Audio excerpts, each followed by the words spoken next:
మనం అందరం కూడా ప్రతి పౌరుడు ఒక బాధ్యతగా చేయాలనే ఆలోచనతో మనం అందరం కూడా పట్టణాన్ని మూడవ శనివారం ఏదో ఒక రాష్ట్రంలో, ఏదో ఒక జిల్లాలో, ఏదో ఒక ప్రాంతంలో ఈ కార్యక్రమంలో పాల్గొంటున్నారు. చూడండి ఎంతో ప్రాధాన్యత ఇస్తున్నారు. మీరు వివరించి మాకు కూడా అర్థమయ్యే విధంగా తెలియజేస్తారు. ఆయన చెప్పిన తర్వాత జాబుని నాకు ఇచ్చారు. ఇప్పుడు ఇలా 2 లక్షలు కూడా ఇస్తున్నారు.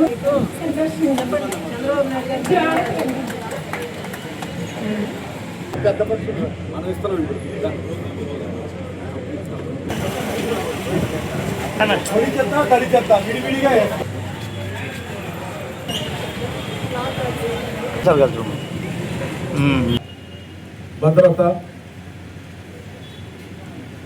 వాళ్ళ యొక్క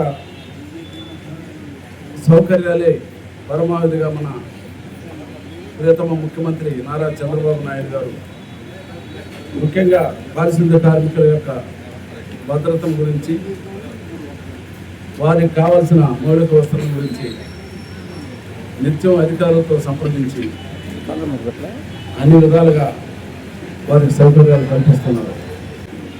మన మంత్రివర్యులు నారాయణ గారు వారికి 33,000 ఎకరాలు సేకరించిన విషయం మనకందరూ కూడా తెలుసు. మరి ఈరోజు నాయుడుపేట పట్టణం ఆనుకుని ఉన్న సుమారు 2,600 చుట్టూ ఇళ్ళ నిర్మాణం కూడా ఆయన మంత్రిగా ఉన్నప్పుడు, శోభారాణి గారు చైర్మన్గా ఉన్నప్పుడు ఏర్పాటు చేసిన విషయం మనకందరూ కూడా తెలుసు. మరి 2019లో అధికారం మారిన తర్వాత అభివృద్ధి నిరోధక ప్రభుత్వం వచ్చి రాష్ట్రంలో ఉన్న 7 మంది కార్మికులు గత ప్రభుత్వంలో మరణిస్తే మీరందరూ కూడా కష్టపడి పనిచేయడం వల్లే మనకు టౌన్ కూడా పరిశుభ్రంగా ఉంటుంది. మనందరికీ తెలిసిన విషయం ఏంటంటే మనం పరిసరాలను పరిశుభ్రంగా ఉంచుకోగలిగితేనే మనకు జ్వరాలు కానీ ఇలాంటి ఆరోగ్య సమస్యలు రాకుండా ఉంటాయి. కానీ అవన్నీ తెలిసినా మనం కాలువల్లో వేసేస్తాం, ఇంటి బయట వేసేస్తాం. మనకు కాదు కదా రోడ్డు మీద ఉన్నో చూసుకుంటారు అని. దానికి ఎఫెక్ట్ అయ్యేది ఇక్కడ పనిచేస్తున్న వాళ్ళు. కాబట్టి మన టౌన్ మన బాధ్యత, మన ఊరు మన బాధ్యత.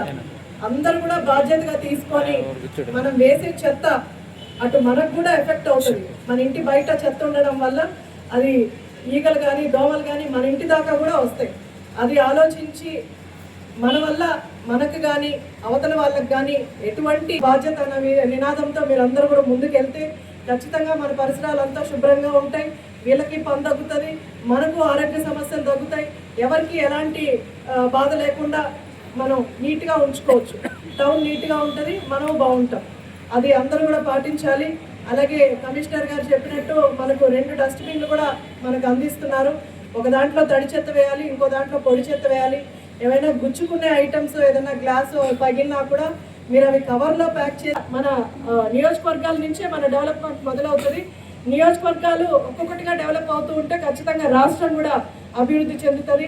అలాగే నాయకులందరం కూడా పార్టీలకు అతీతంగా ఈరోజు సీఎంఆర్ఎఫ్ కానీ, సంక్షేమం కానీ, అభివృద్ధి కానీ అన్నీ కూడా చేసుకుంటూ ముందుకెళ్తున్నాం.